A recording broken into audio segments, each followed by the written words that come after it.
Hi viewers, ఒక to our channel. ప్రస్తుతం మనతో పాటు దామ బాలాజీ గారు, సీనియర్ జర్నలిస్ట్ ఉన్నారు. వారితో ఒకసారి మాట్లాడదాం. సార్ నమస్కారం సార్. నమస్తే. తిరుమలలో వరుసగా ప్రమాదాలు జరుగుతున్నాయని వార్తలు వస్తున్నాయి సార్. ఇది భక్తుల్ని కూడా కలవరపెడుతుంది సార్. అంటే మొన్నే చూసాం తిరుమల తొక్కిసలాట ఘటన జరిగింది. ఆ తర్వాత ఒక బాబు చనిపోయాడని వార్తలు వచ్చాయి. అండ్ అగ్ని ప్రమాదం, బస్సు ప్రమాదం ఇటువంటివి కూడా సంభవించాయని చెప్తున్నారు. అసలు ఏం జరుగుతుంది తిరుమలలో? మరి ఈ ప్రమాదాలు గల కారణాలు ఏంటి? మీరేం చెప్తారు సార్ దీనిపై? ఏకాదశి సందర్భంగా ఈ నెల 8న అక్కడ స్టాంపీడ్ తొక్కిసలాట జరిగింది. అందులో 6 మంది చనిపోయారు, 40 మందికి పైన గాయాలైనాయి. అది ఎంత సంచలనం రేపిందో చూసాము. దానికి సంబంధించి కొంతమంది మీద చంద్రబాబు ప్రభుత్వం చర్యలు కూడా తీసుకుంది. ఇద్దరిని సస్పెండ్ చేసింది, ముగ్గురిని ట్రాన్స్ఫర్ చేసింది. సో దానికి సంబంధించి పవన్ కళ్యాణ్ సారీ చెప్పాడు. ఆ తర్వాత టీటీడీ చైర్మన్ బిఆర్ నాయుడు కూడా సారీ చెప్పాడు. సో అది మర్చిపోక ముందే ఒక లడ్డు కౌంటర్లో అగ్ని ప్రమాదం చోటు చేసుకుంది. భయంతో పరుగులు తీశారు భక్తులు, ఆ కౌంటర్లో ఉన్నోళ్ళు. కాకపోతే అది విస్తరించకుండా ఇమ్మీడియట్గా ఆపగలిగారు. దాని తర్వాత ఒక బస్సు ప్రమాదం జరిగింది. అది కూడా బస్సు కొంతమంది గాయాలైనా తప్ప కొద్దిగా ఏంటే ఆ వాలు స్ట్రాంగ్గా ఉంది కాబట్టి కింద లోయలో పడలేదు, లేకపోతే లోయలో పడే పరిస్థితి ఉంది.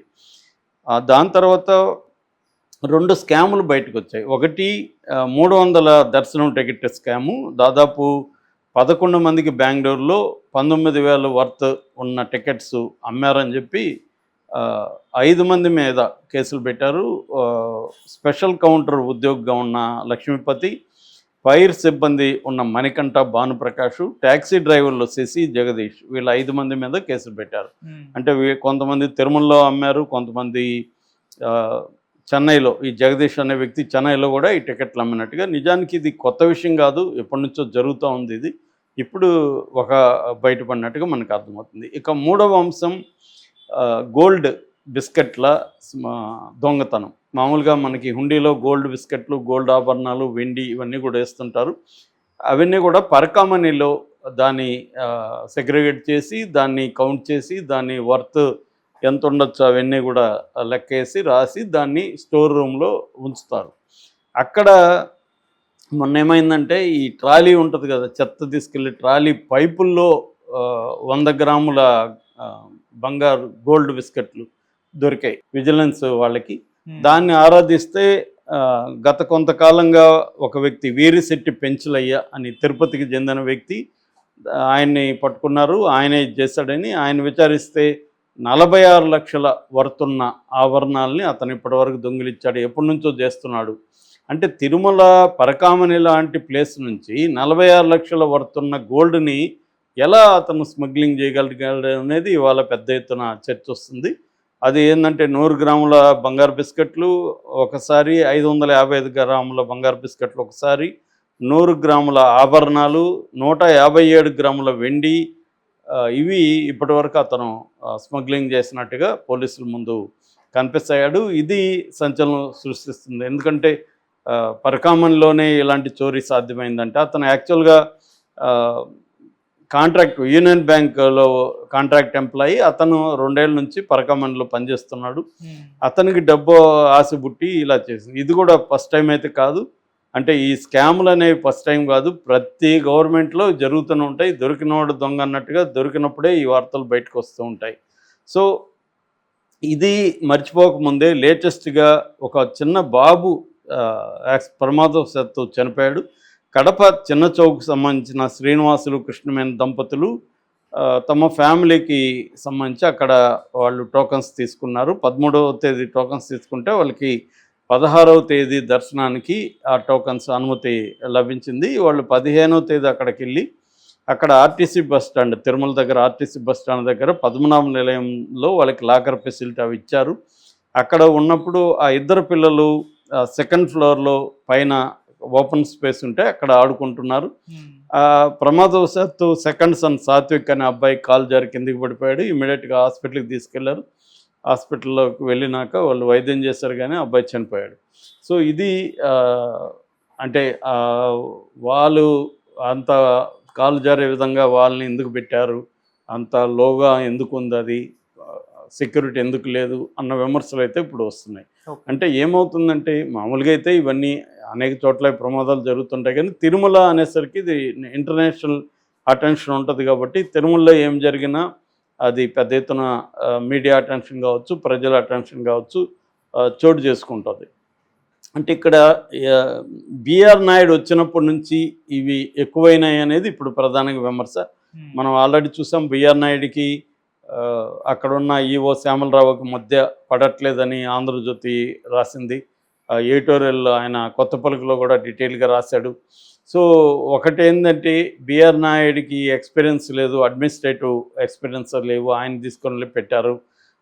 ఆయనేమో లోకేష్ మనిషి, అక్కడున్న ఈఓ ఏమో శ్యామలరావు ఏమో చంద్రబాబు మనిషి, వీళ్ళిద్దరి మధ్య ఒక కోఆర్డినేషన్ లేదు. అది ఏమైపోయిందంటే ఇటు పాలక మండలికి, అంటే టీటీడీ బోర్డు పాలక మండలి ఉంటుంది, బోర్డు మెంబర్స్కి, ఇటు అధికారులకి మధ్య సమన్వయ లోపం అనేది క్లియర్గా అర్థమవుతుంది. కానీ దాన్ని మళ్ళీ వాళ్ళిద్దరు ఖండించి ప్రెస్ మీట్ పెట్టి ఇదేమీ లేదు, మేము ఇద్దరం కలిసి పనిచేస్తున్నాం అని చెప్పారు. అది కూడా మనకు ఎవరు కూడా నమ్మే పరిస్థితి లేదు అలా చెప్పినప్పటికి కూడా. ఎందుకంటే వరుసగా సంఘటనలు ఇలా జరుగుతున్నాయి. కేవలం ఒక 3,000 మందికి టోకన్స్ ఇచ్చి ప్రాపర్గా వాళ్ళని పంపించలేకపోయారంటే ఇంత ఘన చరిత్ర ఉన్న తిరుమల తిరుపతి దేవస్థానం ఇంకా లక్షల మందిని ఎలా డీల్ చేస్తారనేది పవన్ కళ్యాణ్ కూడా ప్రశ్నించాడు. సో దీనికి ప్రధాన కారణం ఎందుకంటే 15 సార్లు వీళ్ళు ఈ ఏకాదశికి సంబంధించిన దర్శనాలకు టోకన్లకు సంబంధించి 15 సార్లు మీటింగ్లు పెడితే ఒక్కసారి మాత్రమే వీళ్ళిద్దరూ కలిసి పాల్గొన్నారు. సో వీళ్ళ మాట వాళ్ళు వినట్లేదు, వాళ్ళ మాట వీళ్ళు వినట్లేదు అనేది ప్రధానంగా చెబుతున్నారు. మామూలుగా ఇటువంటి ఇందాక చెప్పిన దర్శనం స్కాములు, తర్వాత లడ్డు స్కాములు, గోల్డ్ కానీ డబ్బులు కానీ పట్టుకుపోవడం, ఇవన్నీ ఎప్పటి నుంచో వింటూనే ఉన్నాయి. ఎందుకంటే నేను తిరుపతిలో చదువుకున్నా కాబట్టి చిన్నప్పటి నుంచి వింటున్నా. ఇప్పుడు కూడా మనం ఎవరికైనా లడ్లు కావాలి, ఒక 20 లడ్లు కావాలని చెప్తే అక్కడ ఎవరో ఉంటారు బ్రోకర్లు, వాళ్ళకి చెప్తే వాళ్ళు తెప్పించేస్తారు అన్నమాట తిరుపతిలో. ఎందుకంటే అక్కడ పనిచేసే ఉద్యోగులు కావచ్చు, షాపు వాళ్ళు కావచ్చు, ఇతర ఎంప్లాయీస్ కావచ్చు, వీళ్ళకి ఏ మార్గాల్లో తేవాలో ఐడియా ఉంటుంది. ఎందుకంటే ఏళ్ల తరబడి పనిచేస్తుంటారు కాబట్టి ఐడియా ఉంటుంది. ఎక్కడైనా కూడా ఇది తిరుమలలోనే కాదు అన్ని చోట్ల జరుగుతుంది. ప్రతి చోట ఆయన ఎవరో ఫిలాసఫర్ చెప్పాడు, రూల్స్ ఎందుకు ఉన్నాయంటే బ్రేక్ చేయడానికి అని. Without breaking of the rule there is no need of the rule అన్నాడు ఆయన. అలాగే రూల్స్ ఉన్నాయంటేనే బ్రేకింగ్ కూడా ఉందని బ్రేక్ చేస్తూ ఉంటారు. అది ప్రతి గవర్నమెంట్లో జరుగుతుంది. కాకపోతే ఇప్పుడు ఏమైందంటే గత 5 ఏళ్లలో జగన్ ప్రభుత్వం ఉన్నప్పుడు జగన్ క్రిస్టియన్ అని, అక్కడ క్రిస్టియానిటీని చేస్తున్నారని అనేక అవకతవకలు జరుగుతున్నాయని పెద్ద ఎత్తున తెలుగుదేశం మీడియా ఫోకస్ చేసింది. అందువల్ల దాని అటెన్షన్ పెరిగింది. లేకపోతే ఇంత అటెన్షన్ ఉండదు. ఇవన్నీ సాధారణంగా జరిగేవి. యాక్సిడెంట్లు కూడా చాలాసార్లు అక్కడ యాక్సిడెంట్లు చనిపోయిన సందర్భం ఉన్నాయి, లోయలో బస్సులు పడిపోయిన సందర్భాలు ఉన్నాయి.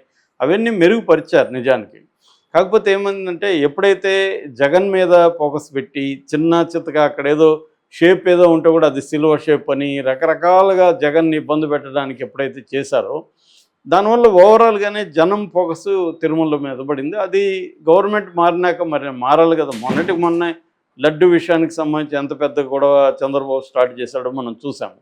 సో వీళ్ళు ఏంటంటే రాజకీయ ప్రయోజనాల కోసం చివరికి దేవుణ్ణి కూడా వదలలేదని సుప్రీంకోర్టే కామెంట్ చేసింది.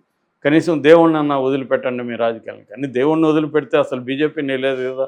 బీజేపీ అధికారంలోకి రావడమే దేవుడి పేరుతో, రథయాత్ర పేరుతో కదా బీజేపీ అధికారంలోకి వచ్చింది. కాబట్టి ఈ దేశంలో మత రాజకీయాలు అనేవి కొత్తగా ఏం రాలేదు, అది అందరూ చేస్తున్నారు. ఒకప్పుడు బీజేపీకి పేటెంట్ ఉండేది, ఇవాళ అన్ని పార్టీలు కూడా మత రాజకీయాలు చేస్తూనే ఉన్నారు.